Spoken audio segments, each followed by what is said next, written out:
Syria pa obetimi aboa party na adwuma enso na bia saa 10 cities na wanya ninti no obahwe na wantimi amfa for anase bibi etisa anti chama se ompe bibia pamno twa no omo ono akasa atua amayen ewo police station ha yeda na se nyame ema ba bia oyi scare free bia no onya na de emfa nhyem na dwumadi nti a ene party no ahokeka wode adwuma no nyame ma na koma so ade nyina embrem na going forward no yesremo the ama course no ba so bebre ne de keka ho no politics no ayensa ma agro obi ehunu obi ba obi anu de obi gina so obi ehunu obi ba obi anu de obi gina enti said the agro ne tie no wadwe be ye o se meetings a wo ye no kokoam wo ye no wadam office ne ba bi ne bia obi ante ana obi ehunu enso ka ehunu se nipa na omu ye meeting no Judas wo enti no wo ye den ya o kan tam kesi gu amene mu ebepi enti no na obi wo ho no aye na akoba ne se ebi a ugina benkum we su gina nifa ti wo hunu se yesi bedi dwuma bi wo ho de a na no ahwe ya na okofa tupa de abebo me enti esremo se fudu a chama de ama se fairness we the internal election ene ye koye ya ye ho enti de odi se okono ne amane ko de forms no obi opebi bia ye mane bi ye mane nya available mu obi anya na atoye we de chama na ato na ade enti wo se ye ncham obi opebi bia ensanka bi kululu bia nim kataso mu aso bia nim na eno no na se bibia ko fairness ne ko na bibia ye french mu a eno na beboa ama party no enya ahoɔden from the base because o man so gina obi yam na de eche na ekwan ade me fa so no say one man fa kwampa so ayi de na obefrɛ me say yenko na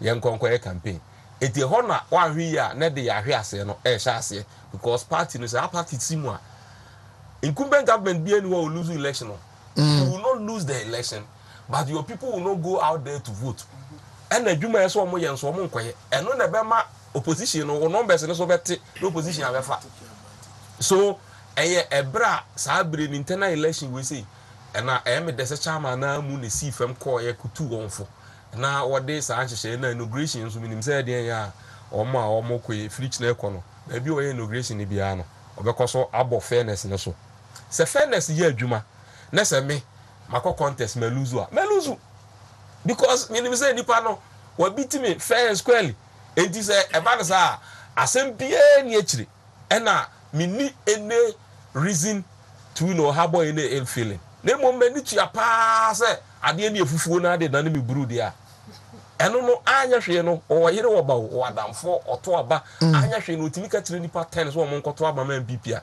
ebi emu 2 ebe akoto edi say nipa ni janes o tena se no organization dem refer mu a and imagine say ukutia kwabri is we about 1400 tie dem say chairman say ye ho de obey top up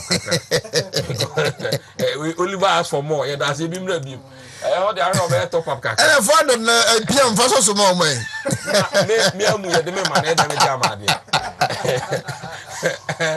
ye say birbi wo fi ange say pe bibi di mi enko ahabaye na ahabaye na dwo de no say bibi wo ange say pe bibi di asan yakọ enti no chama we de na da roma ba bi o tie bia no mi say wie oguso o ye adwumade de na nso obehwe ono ankasa obehwe ye kakra enti kwabre no 280 me worry me concern pa ye say ye can say no party mpanifo titiro bom ko hwa abato yisu no ebebo otin ko abo nsam hia omu koduru ho a na mafia ya ta kan ya ne me yi obi afirimu eno anu mo kwa akoye wo no kwasem ni say onipa no yesa na oya ye no ho mambofo asɛ party no because abri ye kwin obi obese bi ebeyi na ma ye mpene ma obi a mesisi obi emma me ade no wadwuma no sɛ okɔ a abom no wo ho monto aba no enipa 5 na 6 na agina enipa do 5 na ye free 6 no enti hwan ne hwan na mo pɛ no ye to aba ye kan wie na wo de anso odi wa we ne a wa we ne na mom me ma we ntu bi ye de form na sie me ma ne mfa bi me ma ye se ye be mafia no ne ade no ɛna sɛ wuni aso onto aba wo police station em say o guidelines no say police station onto aba wo ko ba bi a oto aba na ko gina ho na wuntimi ento aba wo askwa na wo ma abu akwaso ba be pulling agent. How is it possible? Enti anu so na so wate ho asese nya sisie ne asisi na emom no ba bia wo to aba ne ba bia wo di wo no en na difference wo enti se empanimfo a ekọ ground so no kwasem ni se omudi party ni hwamo a ebe ade a ya pa because sika empanimfo di wuram investment time any bibia ye de kwa ade we mu no very very huge and very sensitive. You say this election that we are going, it is just like 2000 elections and just like 2016 election. See, a woman see a tiakunya so there, but because Ghana in our political history, no, will be about 8 years. No, political party in there, yenya 110 presidents, but the political party in the yenya 110 political party. Will be about 8 years, and this time around that we want to break the 8. It is just like we are going to battle for power. So it is as though now the power is no more with you. I feel now because that's why we say we are going to break it. And something that you need to break, you have to break it with intelligence. We have to break it with all the ammunitions, marshals you can. Ammunitions are bit me a marshal for yourselves. It is a Wontumi. And say now for one say we can break 8. Abra wo call police station yasoma se kokoto aba na akoy wako you before my free. We coordinator for obi form e call party office. Onru on free party office ni bi kura make say e was stadium here on free askwa ha new stadium na obi forms a free. Na akoy nsem bebre ntokwa se dede buy police station election ho ema dede koba constituency election ho a eno a na dede ko region e dede ko national e dede ko flag bearership. And the about say you are denting the system from the foundation level up to the top. The about say you are going to found who say you have done a very great disservice to the party. And to be yes man say koye dwuma say ye wa ukrum say baby ne do akọ say ye den make sure say the word is fairness. The one kasano ade a wo kwa akoye no hwe hunu say pepepe ye na ade ye adwuma na nipa nso so a mo so ye be mu ho adwuma no so mo nya te asefo kakra se mra no sa na kire no wo kire mra no mu a te ase ebi a waba onto aba wo faade e na waba se wo ba be contest wo faade ebi a yes ebi kura wo ye sa pressure groups ibi kura ebi a wo ye identifiable groups ibi a leader ana bibi it can be say bi a oto aba okasem now we adwuma what faade because we are cosmopolitan area nti bi a ba bi a ten nya hokra na we politics enti badness o person ogina bi na echichire wo mu say bi ahade on to aba wo ha to betimi a kokogina ha what ase because fairness no both sides enye de oba ne nko a na emum won so a won so ye ho adwuma no ma enema ehunu say where there's no alarm you don't create alarm bibia nkoso na nkwachewa enye ho say bibia akwachewa na party ni munyo because sa exercise we I'm passionate about this exercise. When we fail this exercise, we are going to fail from this time up to the level, national level. Right. I know I am lawyer George upon now Kwabri is mobile to my banda bay. Presiding member I'm the Motam so. Oh, you're not on the first match here. First match here. Oh, okay. First match. When we say came before 2 months. You're meeting war. Kintampo regional like a conference. Okay. You buy a bit on the first now. Oh, okay. So Everton is what baby. Okay. For the last time. For the last time. At the assembly. As the assembly.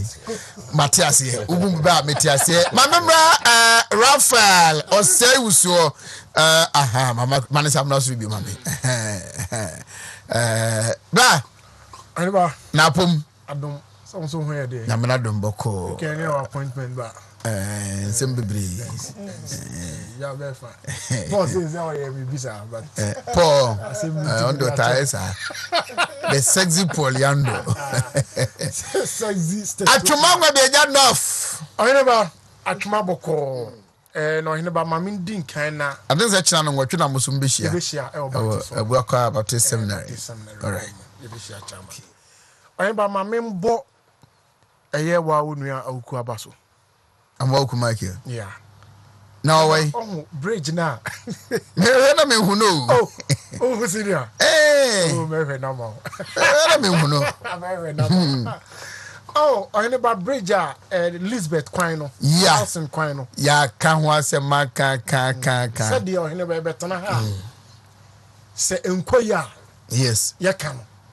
Sɛ yɛyɛ nso a ne aka. See, I'm a no case. Yeah. Omo bie kwan na to. Yeah. Abranti be, I think Mary was sending me pictures, videos. So omo say omo yeah when you omo bie tum no. And omo si omo ana no mo fro radio so twa kasa tenten sa anti ze bia tum a omo ko share MPP t-shirt di ko gina ho say e ko da na do ase. You see, this is how we should live. Enye na mo ka eye ya e mo bebo abaso. Yeah. Na mo de bia de say de ko onyame adom nti na mebo amawoku so mo bia tum. Omo bia tum. Say ya na ye hwe. Akaso mba ye kwan no so na ya bridge ne de. Ya connect atum ne ye say. Ya bridge ne de. Is from house and home to market junction no. Nyame ya adom a ebetutu. Oyini ba ma me nda chairman ase.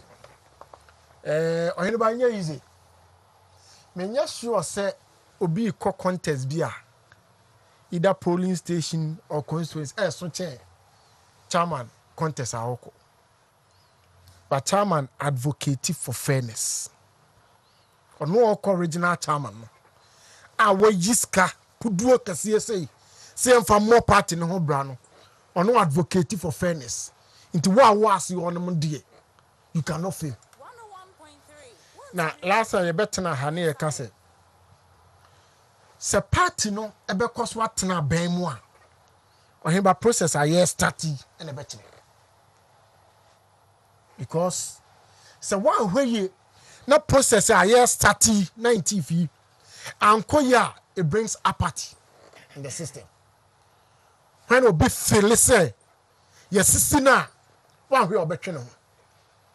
And no the problem ebe party. Is the original chairman on no way ni bottom sika. Our that party now say yeah ensure fairness there. Anybody na nya fe ne ye kwakere mafia. Say the ni mafia. Matwuma nwa bi agya. Ohene ba ye bro 1000. Is it 1035? When him said the akade honorable Benito Usu bi o de beso so. And France also cry assistant de beso so. Now fe ya ma forms no are available.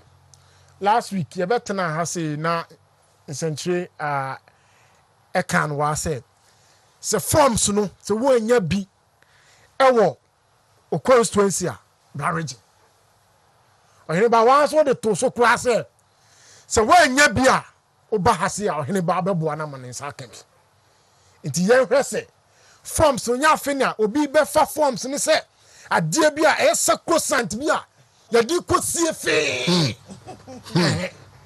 Oh my dear. So when you are chrono, what Jimmy who do, tell your party ni now qualify by guidelines are party in the aba and in forms. Now young Kotuaba. Say Kotuaba no Lucia or no one button yam. I'm what Jitum say ampa. Ya mammy opportunity na failing na my failing. Or no so bad can one me. But see the sissy near yes and near mana. Eno de bema amanfo ebuof na hwe ya na esunsun aso no anye papa ene ba ene yete he ya yesu de parliament ye de parliament ye apathy a eseti in a bi enya abotra omo se ye de ye beto skirt and blouse je de ye nkoto kra na ama kwan ama babin ene odi hene o parliament ito hene ba se regional chairman tu ya fodi a ene ana ye nia so yentu ye hofo jenia yentu ye hofo eduru satam ya ohene ba amitumi nuamu electoral area coordinators sa de beba impempi for electoral area coordinators omo ma system no fairness na ye nipa omo ye committed nya nipa omo baji post no e dey akwese dem oni ba yon konfo bi won mu a omo we communities na amanfo timi hwe omo ka se wenti kura ma 20 MPP wenti ti ahwe na ya me ani anda ho na ya sa kwosesa post ni masa nkofo na oni ba ahwe ya na ye hu asempa ti e besere na afia da chairman so ase this is not the first time. Afibia do see a to abeya or top forms no chama polling station for. A chesa or wide dream pa Emma polling station for. And we say the chama akano the band sa near Ria Obia ten Huasi near formidable team. If you see on mo na full Aku constituency near the core region near formidable team MPP near the 2024 election. The yen sa you said the course we are and the parliament I had the IE. You said Sanya man a best. Yes, I be regaining a majority seat of parliament. Ya boa na Ghana na ye chichiri. Ye chichiri ni ye no. It na chichiri am ye de do. Sen penso e pese ye di duro. To any ba e best review. Ye nyina ye mfie hunjim. Remember empembi you know aya. Ya koye constituencies ne ye communities na.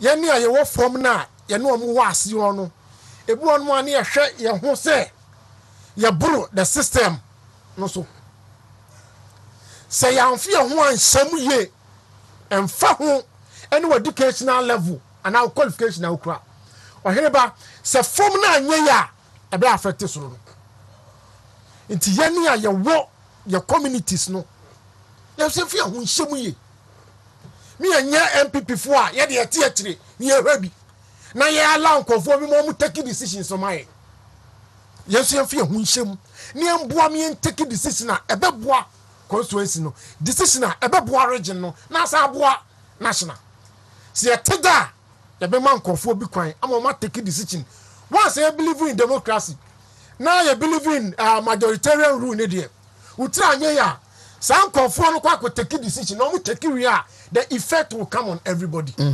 Inti ye best say, ye ni a communities na, ye level-headed in quotes. If you want just system ni mu, na ye mbua ma a form no base no engineer ye. Na say a form ni drain e benya effect. Our constituency no na say effect our region no. Na together no menim say achie mu na ye beboa ama ya san regain ye status as a majority party or parliament now 2024 so right atwaso every mame ko say betiment here regional chairman kakra Dwaben omo eko Dwaben omo ne party for Asia ni some of the two dwa no inti kakana fe yemra MS ne enko other issues ye bedi ho enkomo ewo dwumadi so maka cho se nyame adoma echina Tuesday and Odiamru Productions and Wontumi TV TV series I did ba kobo no share 7:30 p.m. every Tuesday na Sundays yasa repeat e dia mamo enti mon share so abaja was my ready a mama enkoti original chairman kakra from Dwaben na afi bia na sapati no se babra wo na se duru so a e dia afi e ba be komu no anu na be duru so na se moko na mko ye bibi na so mo yi ni pa na fi mu ada be den da duru pa enti no mesra mo monko na monko fa enipa a wo betima ye adwuma ni yie e dia mai because abayina no ya to abayina no na se ya weni aba e wo police stations party no yasa se ya to abayina no ba bia na dwuma di pa no e police station aba police station aba a hot part of the money now. If it's a weekend here, part, yeah, that's not about the other. It's a gap of that pay. Yet never that pay. On your coupon, Massa, they will set your mouth to me. Some are winning LPP, better win it 2024. I will support it.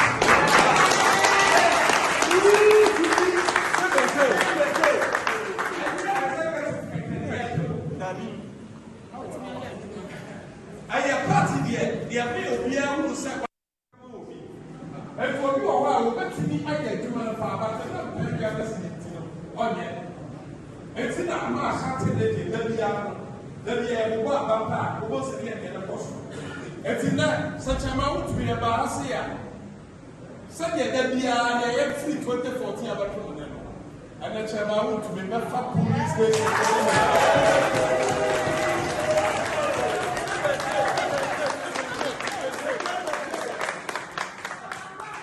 And the answer said, so say 13 constituencies now will have a one. And the young fellow said, so constituency be out and if 1,000 or more fat folks in the that's a 10 Ghana said, I say 10,000. And the 10,000 multiplied by 13,000, I say. 130,000. As I said, made the 130,000. I made the number. What's it was here?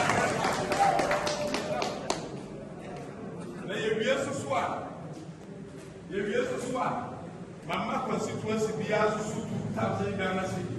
Now they are a lot of fair.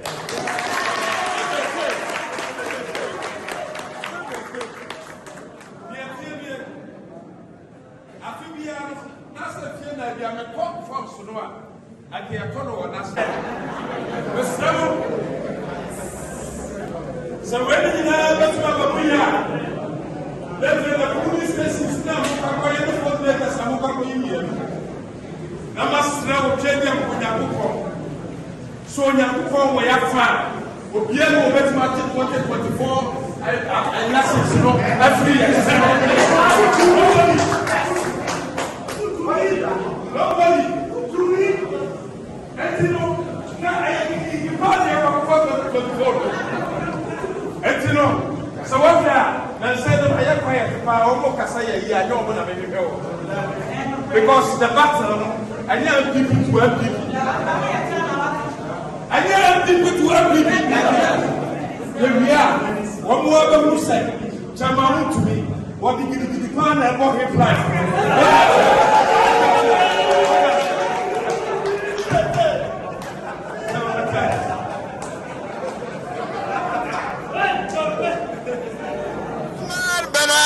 Jubosi akusi CW. Chama Wontumi, I don't know. Ralph, my membership and fan free my microphone in classroom. And Oliver Baker, it nako courts. Ama court ashe say yemfano kwesi post for kokum. Na watchi mienu na yesign edinaba. Say there's no wakuwi a court asem. Nemum the bata ho wo mu omkobo dompimo ho se o mu ntiasie na ho ahoni na de na busuafo hwe no o yira ne ade posifo di card statement by se o mu kire police station kwa ye chi no edne koye na busuafo and lawyers nyina no get in touch with him and they court asase se every between now and day of appear before court no 8 a.m. in the morning and 4 p.m. in the evening. The lawyers and the bush for person who and the Dinkoma, police for a momo quine now omonin commonum omo a charge with treason. Is it a first degree felony? No. People think it's an attempt to sanitize the system. The nipa be your radio so the air count radio so the TV so the air church or social media inciting a section of the public against Ghana and as a government, even to free set the beat as a yes so almost so do kayenya momonke kanasa na but Ghana and I yet rough. I never. Yenja momonke kanasa. Yenja momonke kanasa. Citizen be as much as our right now. It's our responsibility. And one of the responsibility of every citizen is to defend the country at all costs. Yeah. And he said, Yamremono say entokwa esi ana se nkofo bi pese omutu abangu. Aneba. Na say ushutu oni akra. So we defended the cause of Ghana. Ushutu oni akra. You are immune from prosecution. Because you are defending the country. But sir right no. It has a responsibility and it has a limitation. Inti assembly obeke bia it has to be measured. Adie bia obetro bia it has to be measured. One way There are feeble minds bia. Wasem na wo kano. Etimi insight wo mo take move bia one right effect no ebe how mining na. The constitution is clear. You see obia obe planning. Obe boa obia all planning. And now one kasa obe make attempt say we two abaya gu no. That's the grief alone. Enti what dear? Why your law? Aye nyina aye pre aye bi. We a lawyer. So you are not ignorant about what you were writing or what you were saying. Wontumi nka say I was naive about what I was saying. Because you are a trained lawyer, and for that matter, you know the law as it is.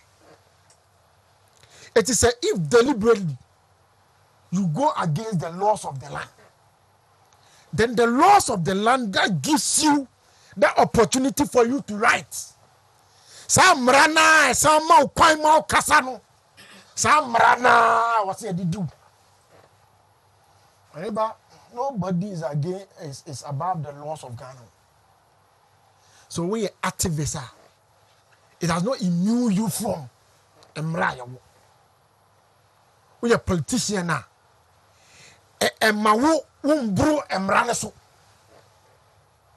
So I find it ridiculous. Say, so anybody who say man for be a support now.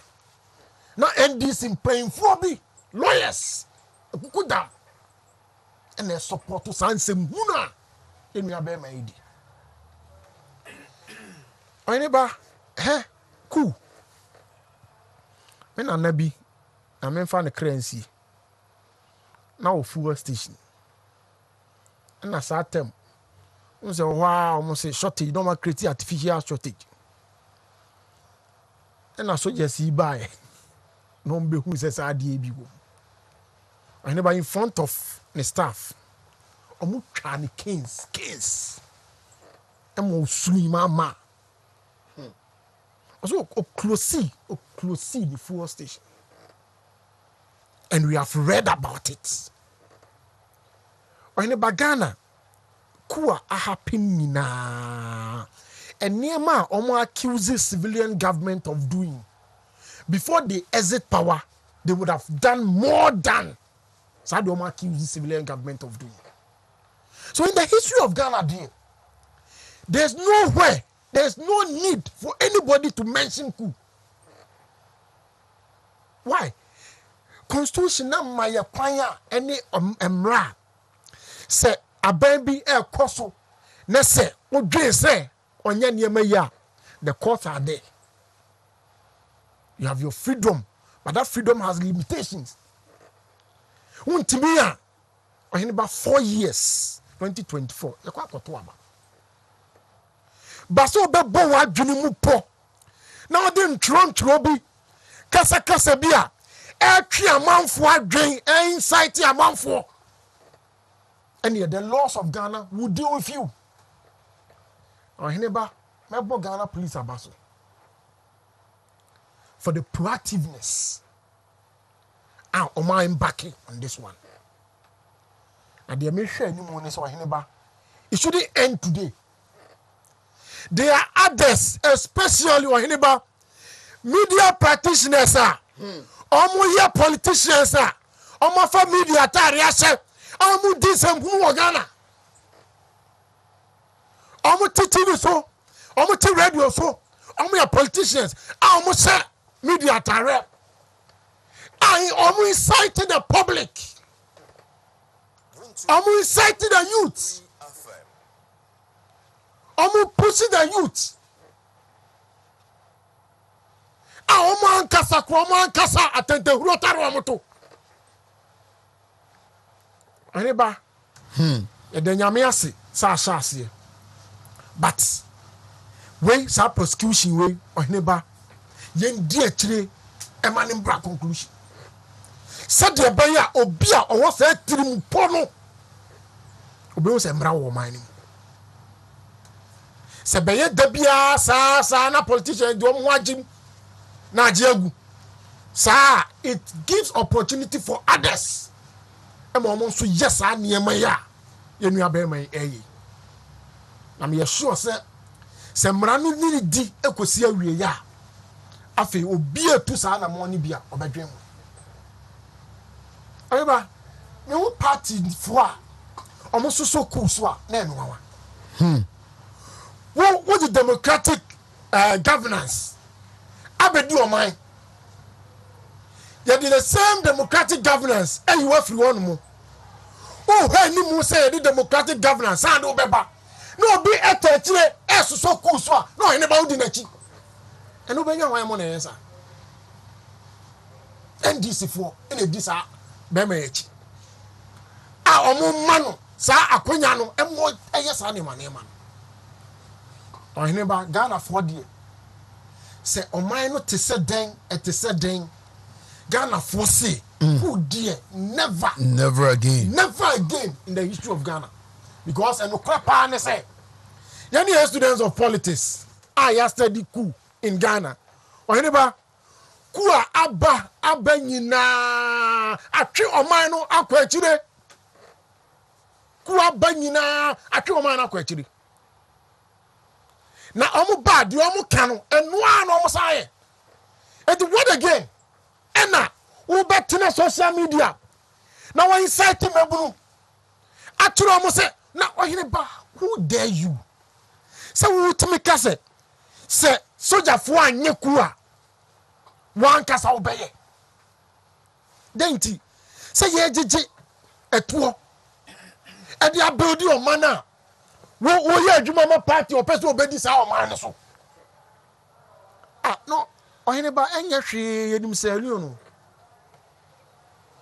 yenim de si wo no se si e mali omo ho left from right Burkina enu bi ne epe o Ghana di oman yi koi asese enam Dr. Baumia eni MPP mpemfu ada romanti you moving from one strength to the other. And in Ghanaian constitutional law, only successful coup are legal. Do you know why? The entire test say, who make a beer bar? Who make a beer bar? The first thing they do is to suspend the constitution. So Emrabe and Awujina so and na court. So when he succeed, Oba, Oka constitution, he is free to go. But by a loss, an attempt, or anybody an attempt, and now no be kwa jehu. Some person plan no by a loss. Now wait here, when you are bold enough to go and write this on the social media, they don't show Ghana Mrabia.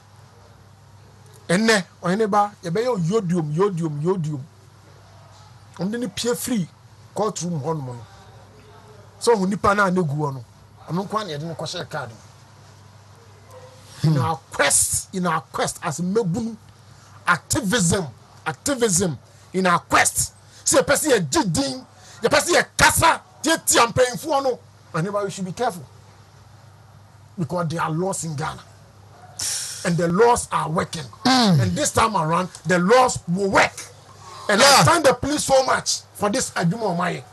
Now, I'm saying about to us, I'm conforming or anybody. Conforming to radio, Sony TV. So, I almost so sabi or more cancer. Who I incited the youth. Or anybody almost so. Or some man in Womudi. Lada Japon. I never. When I'm a timber, then we try to understand it. I asked him, say, a trained lawyer will write in the manner that he did. No question, I asked him. It's very, very unfortunate. Very, very, very unfortunate. It could be anybody. This could be, it's we can pardon anybody for this. That's not lawyer. Not lawyer. I mean, lawyer. You see, lawyer no crowd. You don't need to go that far before you learn constitutional law. You do it at LLB, second year. the whole constitution, you digest the whole constitution from Article 1 to 299. Then you take all other sections in the transitional provisions. You would learn everything, and you know. Just say constitution. One can be and Article 1, 2, 3 of the constitution, which is the most fundamental of the constitution. Now Yemrano has been made such that say obibo ni trimupo osusu ana say oye bibia e kire say opeso otu aban egu ana otu aban egu a yese in charge of treason. Now treason offense no the punishment therefore the punishment for treason when upon conviction you should suffer death. And this lawyer is fully aware of this provision and the punishment thereof. Now, minimum idea the naked hatred to this level. There's constitutional arrangement for the change of government, and you know very well say in fear na ibia but near Oman Penny for. If I were this manner, and one say, Obeshase, no Amasha of forces, no I was say your campaign, then, say Kufuado Albine, and your papa, in the Antoa Bentiano. That is all. Hitherto, there was no provision during 70s coming all the way to constitutional dispensation 1992. No, not a quite new how bit me the assassin by. I just offered to. So by that time we could say that na coups ni be justifiable because any papa ko na tia konwa so and on di two na te so enti ubeti me akotu na just odi two by the day say never again enti enko ballot box na yenyi bulletin free ho, so you go by ballot not by bullet. Enti we call it for coup no, people do not even realize the rippling effect of coup. Enya dia beka nipa ba ku. Enti sanadwe ye ne se obi koye coup no enya kwa akotra ni chamber. Akwa koye adwuma akwa koye akokoto a. Onka mu se ye coup wi a the constitution itself is suspended. And by extension obi okra recently I read in the news, I think one of the dissolved in the Judicial Council. One of the coup makers. I read it recently. Side judiciary union so about closing it down for fear of his people being victimized or being prosecuted. No, Chief Justice no suspended. Enti omaino edani butu eye basa. So how do you want it? Say the excesses, the looting, the thievery, the robbery. Ema ye be repu omo. Enipa bi bone a omo be di out of within the coup and out of the coup. No? How do you quantify all this loss? And a lawyer of this repute, Utimi Kasa say ya. Me de constitutional dispensation obi a wo ho kwan say o kire wadwen e wo bibia enko ye bia. Na right na wo so o kire wadwen it's not unfettered. And yes, all right na kokopem. Aha, ya all right now baby isi kusi. Ti wo kasa. Freedom of speech is not freedom to be stupid. Honestly, you can't be writing this a whole lawyer of this caliber. You are doing your PhD, you are doing LLD, and you want to speak in this manner. Say you are calling the military for coup, and if they fail to do that, you are going to do it by yourself. Are you this bluff? I mean, or they a crime or a 200% or the be coup.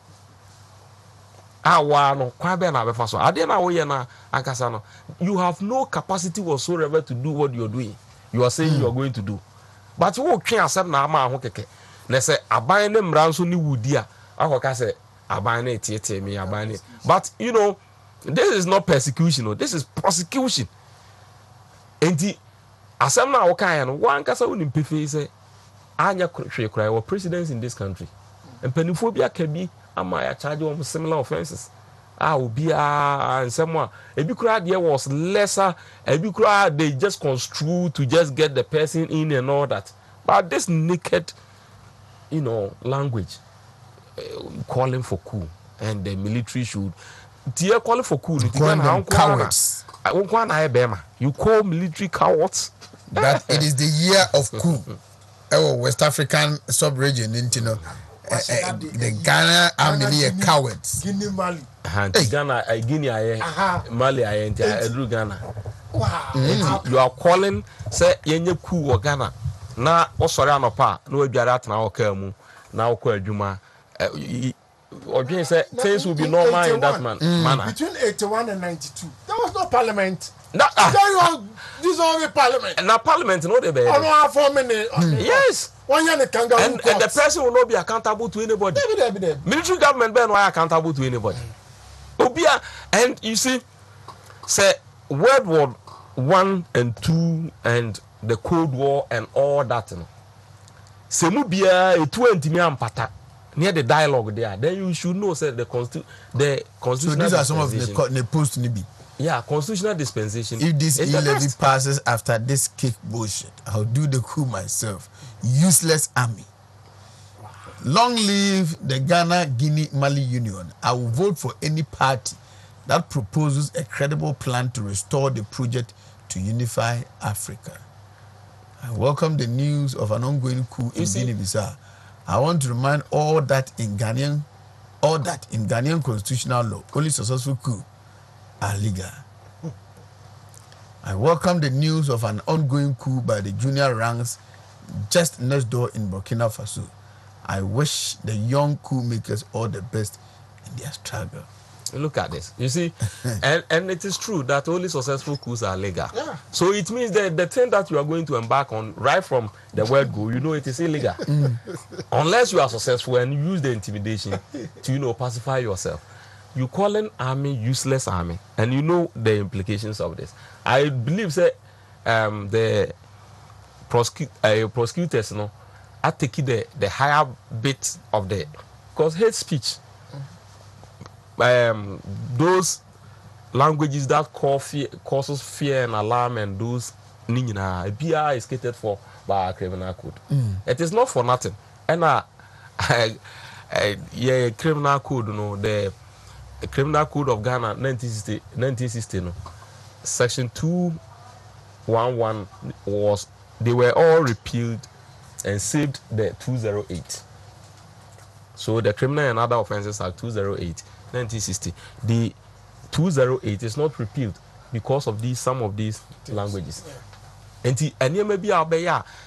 So you have the audacity to call army useless. That respectable uniform men, you call it men and women, you call it useless. So this is hate speech. Somebody can call in the army, somebody can kill you on the street, and tomorrow somebody say army no and a coup and I say so you don't do things that will bring all these dynamics into being, especially somebody who should know better. In fact, I think that the Ghana Bar Association should also take second look at it because he's a lawyer. He's been a member. Right. And in the Act 32 and that of the Code of Ethics of the Ghana Bar Association, bringing disrepute to the Ghana Bar is even grounds to withdraw your license. All right. Now, so what's a lawyer? NDC for plan or mafa. Who say omoye ntua demonstration? Who say sasu? Also call the judiciary as ignorant. I'm a Ghana Bar Association question on it. It is a calculated attempt to incite the public against such institutions. And that institution, without that institution, your profession is useless. What would a lawyer do with your law if there's no court, there's no judiciary for you to practice the law that you've learned? Paul! Okay, but I think, sir, I'm a phobia trust about calculation. say 2024 NDC for ba tie dey be you know na be biti wo mo Oheba ebe biti wo mo because ti said ye nyina ye di nkomo yi Oheba a lawyer wunimu mra me grade me say lord dey me nye bi da me dey me common sense na abetina wi ase na wakosua mra na wunim say lawyer judiciary the respect for law ene ya mamra e wo say wo apodi na wutimi e behave in such manner minia enye asemkitu awu na ye say wankasa no enye adwenboni bi na wankasa waba ma ho say opese wo ya I don't see say e wo say wutimi ye sa nema we nene akoye say em say ade abasu say you oya de bone na ukochi no a no mu de adane Captain Smart dia onu akodi ne fraud eyiachi ye kochi no am say akofo ado time ene ye chi we ba ku isusu a o say akofo ado de no fa say gu play mu akoland ne ho ahwan a onu a say pachew ye kochi no a ye si hey minia I will tell you say MPP for criminal libel law and MPP for the past year when Nanado was attorney general President Kufuor what did he can I say yes I did na a man media freedom it mean right to information bill na a day and fear do say wa parliament ho Nanado time and yet me yes had and so at any point in time ubiano press freedom idea yesum na ye hwe se ebekoso oyeba yeti ha ye kasei ye wo nkwan se nkan sem ya na ye can back door nye nyina na etimi ka fa mframan wo because there's something regulating yan and I make kasa so a kasa make medical committee ma hu se njire wom asa na pie it is only part as any fee say samra we nyina no ye fro freedom of speech et wutimi chiro dia ope wutimi kan dia ope a na wonu o patch resen I think it's about time those regulators no to say they are dampare we ya no wachi we na law na Ghana Bar Association mo so munya active doctors for munya active all those regulators and now regulatory agencies no almost so nya umadwuma never some sense of professionalism emra wo umadwuma because I can core values no and a lawyer meboa we lawyer muni core values mude operating muniema lawyer and the obetimi akọ school anya certificate but any automatic say am from a lawyer okay it is based on your having good moral standing and having those qualities and then we are call you to the bar but every day you first have to qualify by academic but being called into the bar it's not automatic lawyer it is all a practicing lawyer it's a practicing lawyer but there are laws in case you violate your own code of ethics also now say papa be our say chief judge Ajay bribe a free for or something yes now he's being hauled to the disciplinary committee of the your lawyers be the krum hanu I suspend on licenses via 5 years 2 years 3 years if you withdraw license crowd right and these are all found in the code of ethics of Ghana Bar Association. What you say entino the American man aye we ni say san niam ni nyina wo ho dia nipa no you should be guided when you are talking ye ni ye ni jungle state na why ye dia ope na in any case why would you even think of a coup na wonim dia fere coup na obi anya de oye na o soja ni di tuo gina wo so na wo kire se fa ha ye sei emu just Oheba, I don't think say nipa we are friend who lawyer no I don't think say what say yesuso no so na dia mesre ni say yemma emra no enu no endi na ye be follow so to the latter na make say ohiriba ye calculation bi a nipa ni bi abo na ebe biti wo mo by the time obehu na 2024 atwamu na woda so shemu no because na minim say nka say na beye sanya enya Saudi I don't see how anybody to say they are working enyema obefemu ansa na yaji qualification ana yaji watumu no ebema wo upbringing ana at the end of the day no you behave in such manner na wo tro dia ope ade so ya tro dia me say dia ya kankra dia ultimi ga say slip of tongue but dia what tro dia ultimi ga say what drink ehun na what tro and the one who medium so I would call Facebook enya de kedwa. Now you know one funny thing mema omode ni post ba ko atu right screen this na making kind right ama musisia then you see one funny thing of it I think time na ye wo court no after court no mission na he posted say neho it is being alleged that Akoto Ampao in fact took over the case and that the CJ was the only dissenting judge. Is this true? Can someone please check suit number J8/37/2021 plot takings? Ene when you say ya chino court ya kutampa na yeni lawyer. You see how or they Akotampa na yeni lawyer. yes. Lawyer can was him say. Akotoba say that You see, people should be guided by social media and social media no. About suppose Ediro heba Akotampa no church sa na man fan no. And ono election petition no. Until the man who post to be I say cynical say there. Yeah. Treason ya they are charge I say cynical. What my vote is cynical say that I say cynical there that is where you have to prove in court. Yeah. Now what they no defense in this office the charge is not commensurate with the or facts of the case. That is where a lawyer you have to do your work. Prosecutor no fees prosecutor if it's a good case and enough grounds to ground you on the charge of a treasoner. That is where he's going because when you are inciting the military to overthrow the constitutionally elected government, it cannot be anything less than treason. Yeah. You know, I hear about Coup adepa.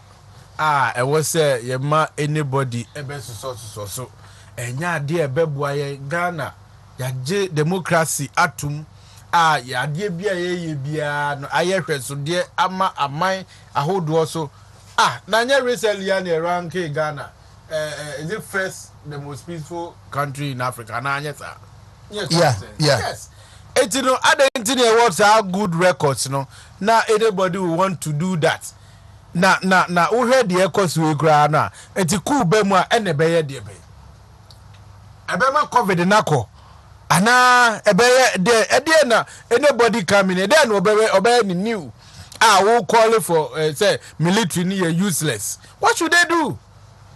What I say e na wo expect say military na military no aduane bi go mo dem wo a wo mo be take o mo chicha mai and omo was can be go omo take over mbechicha. Why would you do that? What I say enye ade e wo say so na obi obeye sa so bia no ohiri ba me dem gidi ye say asotwe ne emrakwa so e de nafa no should be enough to deter others omo person omo go into it in the future. So and say ye massa ade no ekoso enye fe na utimi ka senia wo ka sembia fi se utimi tira radio so anti na dia wo pebia utimi ka dia wo ye bia utimi ye so ata say utira no abotim no aka dia ape na wo call an institution a very reputable institution hwe ya ami me buo mo say what you say omo conduct omo send omo yo omo tebia dia for peace discipline institution. What you say Ghana army tebia do omo call for peacekeeping. They very disciplined. What I am for Munko to go. Peacekeeping ye do Munko. A very reputable idea was saying in Ano. Yeshena Yabo Mabaso in that school. Now there you are running them down. Now Kika just walk out somewhere. A best soldier for Nebufu. No my ye chum I was Abiano.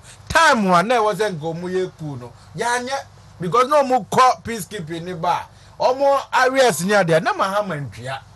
Akufo Dubai and what movie from 31 to 35. Or more $1 increment. $1. Yes.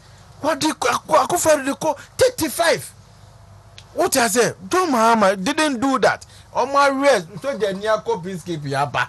Saturday Sama see this. What I say? $1 yes. No, ya tutu one. Ayo mubi bia kama no more bar or more cars in or more buses. Na say God them here jeep. Pa ya to tamo more or more masum na resource or munyesa. No, they are very descending people and they are not going to do that. It's whoever is calling for that, you know. I can't question nobody. But I say right. Papa no okruma. All this one. Yeah. Enti onchire ye ade ba akopa during the John Mahama administration. Na ye better and it's worse today. Yes. Should tell us one thing. Ena papa na do abresu asay. Enye papa. Enti say no soldier for no me coup because say Ghana better off than the those days. Ye da sumu 5 years. Ya anye coup. Say ye na so. Ye wo kanea 24/7. Eno nti no omunye coup ana. Ghana for ma na omo to omo ntomasa na omo ma ko school no. And then they ba ko free education. Eno nti no omunye coup ana. Ghana for sika na gu bank 21 billion Ghana cedis. Financial crisis. Enipa miensa na bi awie sika ni nyina agu ombotom. Ama nipa 4 million people are no process won kenne. Enko mu anya stroke ni ade abewuo no. Aban na atwa ntemesi ne bu atua wo moka no. Eno nti na omunye ku ana. Anase sesi ano planting for food and jobs no mpa ana. Anase one district yetikroma ena Joma ama ye only Commander Sugar Factory. And lasted for 2 weeks. And no mo sugar or market no mo print label bo ho. And no go see ho. 1 the whole of 4 years only one factory commander for 2 weeks and almost shutting it down for maintenance. Since then, we maintenance no. Now do danko kufu Dubai now over 100 factories are working. Yes. And nothing into abandon. So now what is so the fundamental no what is so flawed? At that time no. Hey, now yes at time na prime rate and then 23% no. Interest rate then 36%. And now we have 14.5, 30.5 prime rate. And the Coup. What kind of hate is this? What kind of hate is this? Banking system. You introduce banking tax by 17%. 17.5%. Financial service tax. Now he levy 1.5. You're 17%. What about was it about aviation or what? Aviation tax. Yeah, aviation airport tax. 17%. And this government abolished it. Now you are not Ghana for a refuse at Neamantem. No teachers, doctors, nurses. They had free import duty. Yes. Or the car ever Ghana less than 2.0. Yes. 2015 December. And I don't mind me. Yes, I went. Teachers, who your teacher near obit me to car, I broach over to $1,000. Yeah. Or young could be to be no there, betcha. And also for a pay slip no ID card. Or qua you only pay tax. I think that time Naka will your duty bear 5,000. Now pay tax about 700 cedis. As a teacher, no you know how to could fee. And I did that for so many people and I'm talking small. Omunyina ba omu teachers a obu okra no onye teacher na na yere na teacher no de na yere ade ayi na fe omu bi so omu ade akra your mama cancelled the 2015 Abraham president ko for dey about to motivate teachers, nurses and doctors na teacher and doctors and nurses they minim de ntia otan wo mo sa omu no so o wie ya no asa yi enkura na wo ko school asa ba be ye teacher ni no school no so kra na kakra na wo dey allowance dey akọ school no so asase basa atwam but you have people today your man a laptop 500 laptop of 1,500 abans metua 1,000 kutua 500 no so kra no ye entitim free usika bi mu kakra na oni aban ko se mempe no ko edidi ono aso na akoto ade no ono ani leadership na akoto ade no. So you see people do things with hate and not with any good motive. No good. So papa ya say me o church. So what the tones and the only conclusion, logical conclusion you can come by is out of hate. Yeah, hatred. Dear pa, say hatred there. Dear na na was say, time no te ho na no nya kan emu na no wa hunu. Na no call for a coup. Time na te ho no ma financial crisis. I don't know call for coup. Time na te Ghana ha no ma. So no a staffer. Or he was a staffer then. And this all your staffer no. Now we feel time no a staffer no. No one say nipa bi presidential staffer. They be no enka. Time no presidential staffer na ejije kaya efuska. E de bre no. E di tutu kwan basa ni ade na no wodi no. Sa bre wan ko no for coup. Ene ye obi abetwa kaya efo. Omo e tax no mo nko mo han omo. Ye ye free ho. O taxi ya taxi condo. Second o taxi cutlass. Na ye see TV. Enti sa bre no. Now you people couldn't think any way than imposing taxes on anything you can think of, because at now you were drowning. Now that time omo home te omo ensu ofa omo into straw, they will clench your straw. That time na omo call senchi e de ye ma me kua na kono call so omo copy economic solution. And omo call senchi Yenya some 3 minutes poyando occupy Ghana omo so mu de masam ye simple accountability levy accountability abai mi ehunu sika na nsabeka ene dwumadi opoti a odi bedi no mfaso de wo mo Ghana fo omu issue nyina no they are not against it, and they think it's one of the best ways that in this trying moment government ebetumi ede nya sika aye adwuma. Oheba, I think say group we kasa ye nyina no e be support wo eche say be bia yakobia no eye tour na taxes na e developing. What you say maduma mu ye kra no say marketers no anko fifa advertisers ambremo ana mo peso mu bo mu dumadi na. How do you survive? What you say ubetima tra ka say oh yeah politics throughout. No, you need to survive as a man. So as I say entino abai no e woso pe kwan a obefa so a ye benya sika na yetimi dia bo oman ne ho bra nyuba yasem nyina no no, and that bibia so transparency no aba am ye nyina ya tiase. I've always said it, say na donkwa ne obi a me dia me gidi ye pa say he's running the most transparent governance and our government.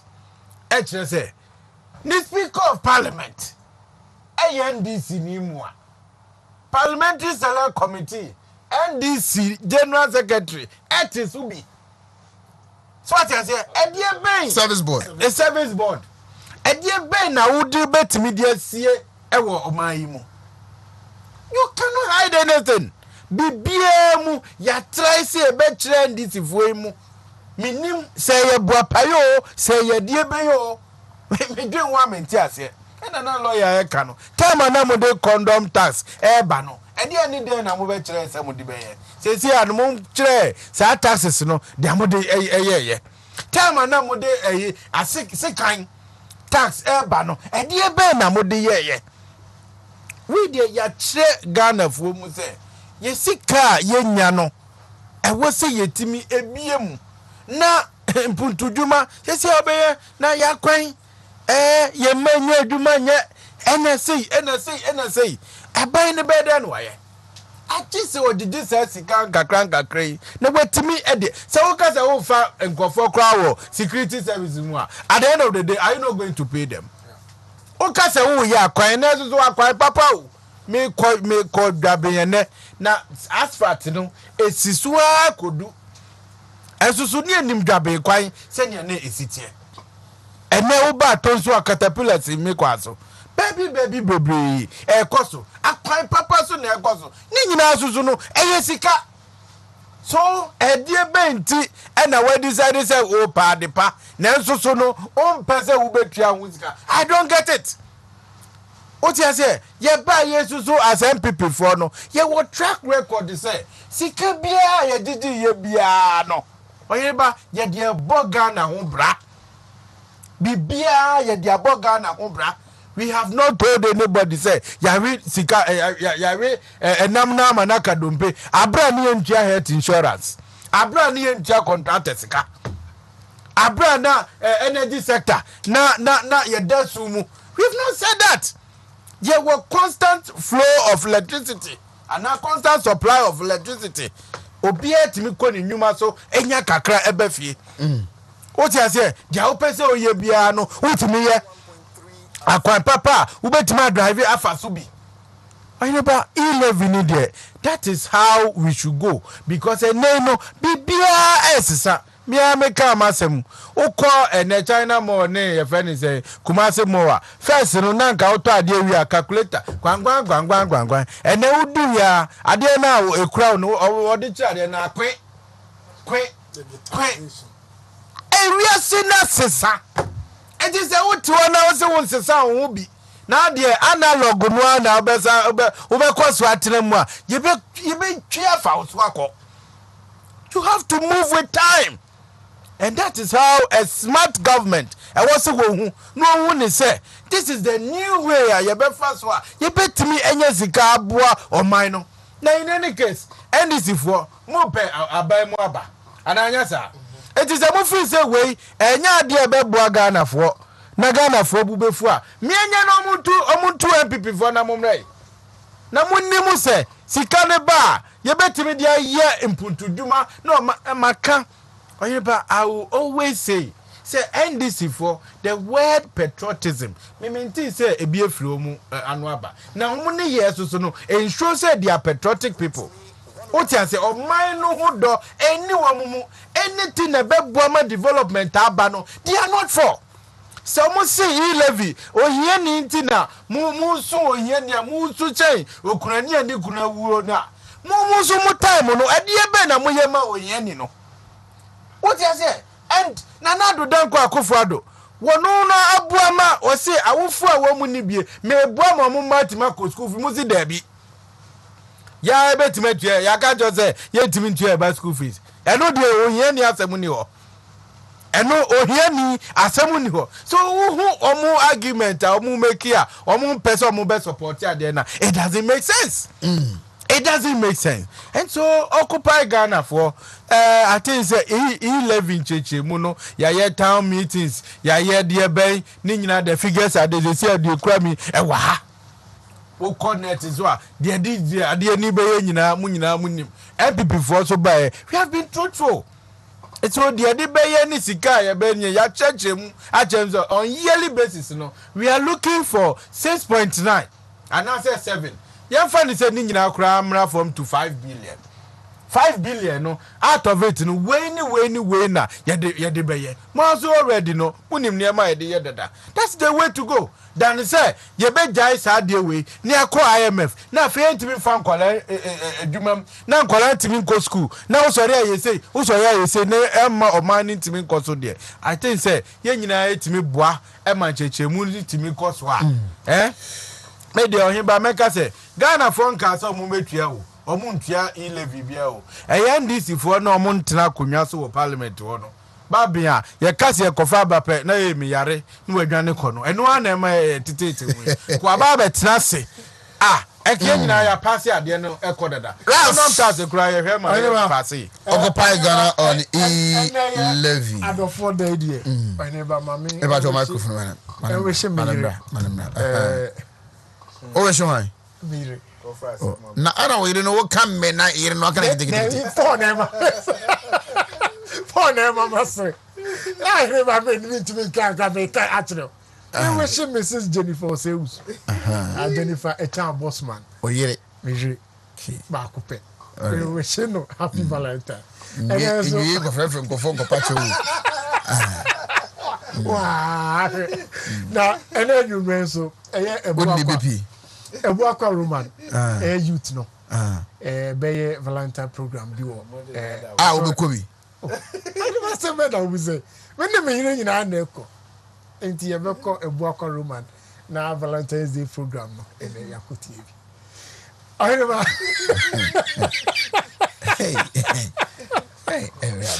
Abra Jaisa. Okay. Live TV. Ayere ba unim.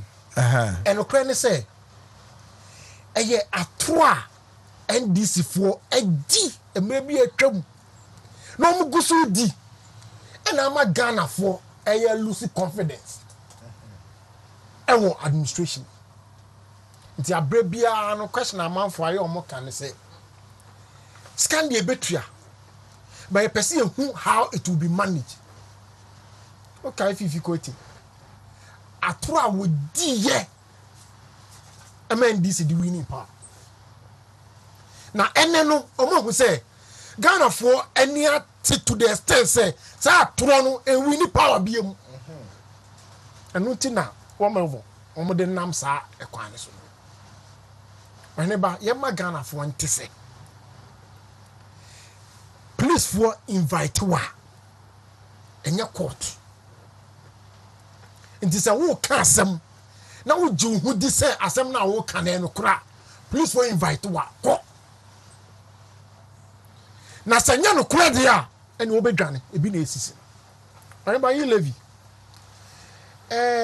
occupy Ghana omaka nsem me nsem bi a ohene ba e wose ye de kwa adwendwem yi wose ye nya transparent disbursement na me dream say nka NDC for you introduce e-levy no and no nkom bedwen ho na da bia me problem ni say anybody na yete hey public accounts committee is chaired by an NDC MP auditor general already report bia ense so what the finance no kwakoma public accounts parliament ni I refer to public accounts committee NDC ni na chairperson it is one person who aban nyuma mu a edi ebiem NDC ni na chairperson it is one person who nukura wo ma edi ebiem afi oneba 2 almost say one person who accountability yam publish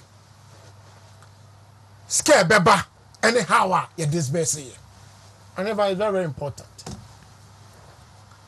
say enam confidence at 20 Ghana for a young. But this time around, you live in there, it will be passed. Near passing we are. Yama Ghana for now. President Akufo-Addo catch and say we should be citizens, not spectators. And to Ghana for and ya passing emra. O person who access information you have the right to information bill.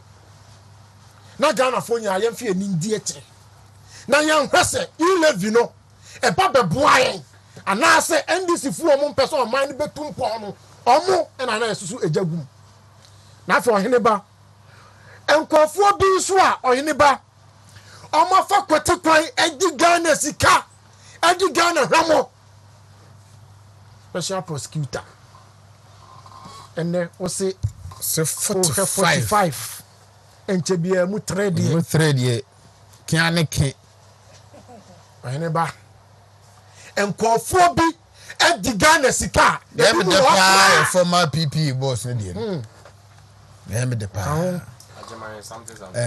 ajeni mbuati you know or the contract manager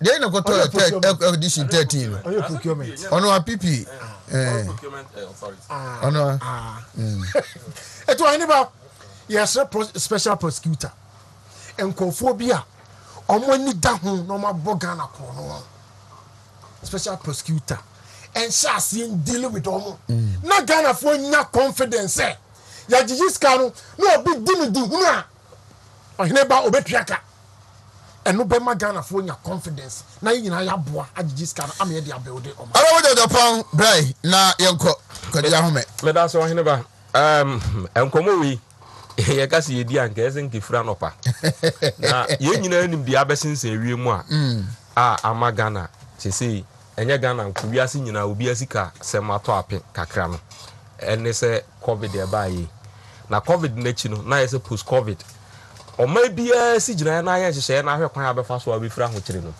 If say ɔman biara sikasɛm ato akyɛw saa bere mu ɛno na NPP for ɛde adayeso aba sɛ yɛnyɛ e-levy ne yɛmfa nyegye sika wɔ yɛayɛ hɔ kakran na yɛnyina yɛmfa yɛ sika no ɛnyɛ adwuma wɔ kura mu ne yɛmfa nye yɛn ho mfiri ahokyerɛ mu na ɛmabunu you start ɛmabunu ne nyɛ adwuma nyɛ akwan yɛnyɛ bi mfa nyɛ yɛmfa nyɛ bi ɛnyɛ hospitals ne ade ɛno na NDC foɔ nso de ɔmo option ɛde aba sɛ ɛno nyɛ papa yɛnkɔ IMF ne yɛnkɔ gye sɛ sika na yɛpɛ ni bi na these are the two scenarios sɛsi yɛ no yɛn nyinaa ni na ɔboa na yɛntimi fa nyɛ ɛmɔ ɔman ne ho bra ɛnde yɛyi ɛno ne e-levy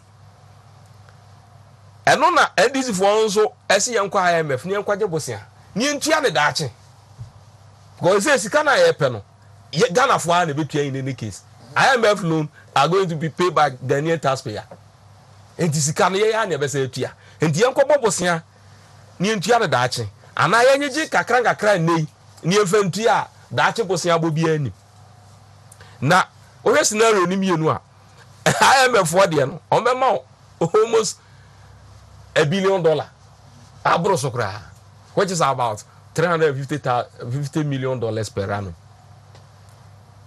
enu deɛ yɛhwehwɛ no 1 year kra enti sika yɛbɛnya from IMF no ɛyɛ lesser sika no yɛbɛsɛ atua with interest ɛne yɛbɛsɛ Ghana for kura ya ne bɛsɛ atua ɛne asotro boy no ade ne ntem ya de nkete abra interest bi anka ho ne mfa moye ho bra ne enko ya ba bi eba ne sa ye debt to the GDP no will be sustainable enko soro bio Ghana ye ho be han ye ebe ma ye finances ye financial outlook no aluku better and this for option of the buyer no it's no other option than sika ye kope na ena o mo kire se ye kope bi ne metua ndaache ena nana do se da bi momi enye jinka kranka ne mo ano ne mfanye ya ade sisi a eno no no atiko apa na yedra haruna eyeso omunim de yewo haruna be ka kire se ye nte so mfamra 1% 11 de ye na mum ye 1.75 no ye famra 1%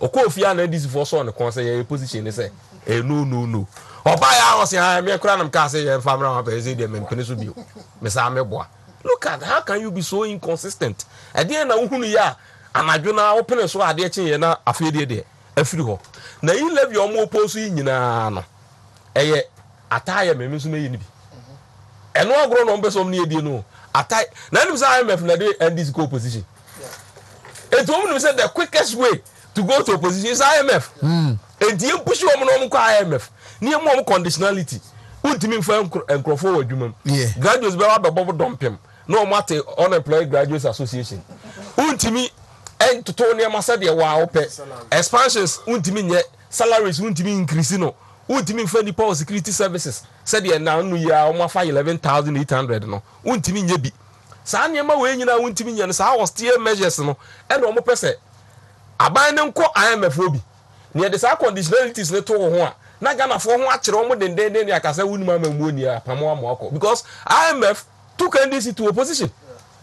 It is undisputable fact sabre na NDC near on the Play Graduates Association nipa 5 backlogs 5 years now no ebedi ade no ankasa no 4.5 no yamfo obi a odwuma mu da nti the pressure was there and conditionalities no the man no ha say even obi efre adwuma mu kura no untimi mfa fufuro emfa nhye it now no the fear of being in opposition and the wish to be in government no ena akabum say ne sa na tie dia yesu yempushi wo mo ase yempene yi levy mu ya nyigi sika wo ha emfa mo ye ho bra na emu wo mo so nko IMF okwa IMF a ne ehun say because om kwa IMF no wo mo so mo kope policy credibility because wo mo abobra na anye yi yewura na be ka kire say ware nam na ka dompe enti say wo hunu ne ho so hwe enti wo kwa IMF ena akwa IMF ena wo mo kire say ne wo sori anopa say na wo di dokono ba ko na obedi half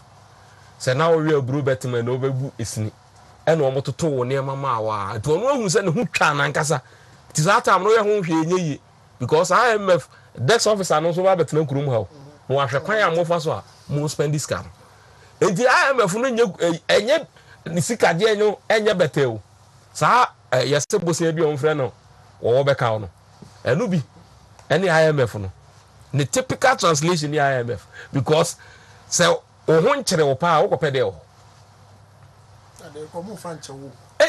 loan na wo kwaje with interest wo betua ebe cumulate amu wetua no daache na esi ano na ho bɛhen ha wo kakra ene Ghana for se ba kotua sika no daache de ya ene ade na ye IMF ye nyeji sika na ye fa moye ho bra ye nkwa IMF ye nkura wi school abitimi afa bi na wo kwa IMF si obaka kire school fee ni twam nursing teacher training allowance the entire way chintin tisi mi ntia bia no nursing training allowance no enyina ne se na IMF on they were on his neck no ntimi nya ho hwe ontimi ntua because ana wo de kana wo resadi ontimi nya ne sa because sabra no ka kire wo mo se winiska ho akire no aba wo be policy credibility ya ma sika kakra fa ko to ne ma wo ko ya asem nkura ko school de bi kut mo mo so mo fa nya allowance we dey no ma allowance eti no otwa mu no etu onim se mo ko aye dey am betwa nursing teacher training allowance na kwa me fa se ka kire free education trip free education say na wuncham because o ma obi tuition o ma no boarding o ma no feeding o ma no uniform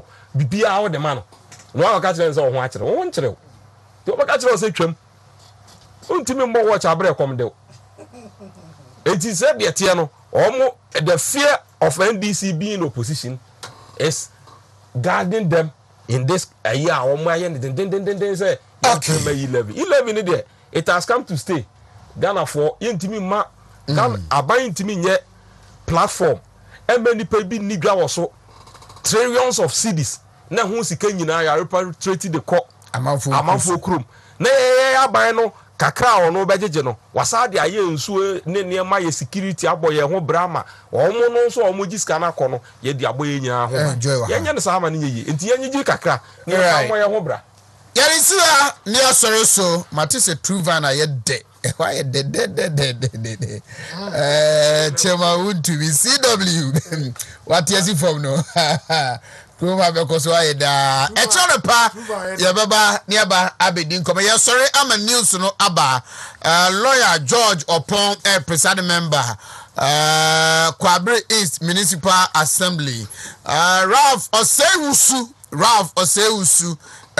chechefo ewo Oseidu Senior High School constituency ewo aya Atwemango Beja North secretary ene okope and the sexy Paul Yando and so Otienenka happy chocolate day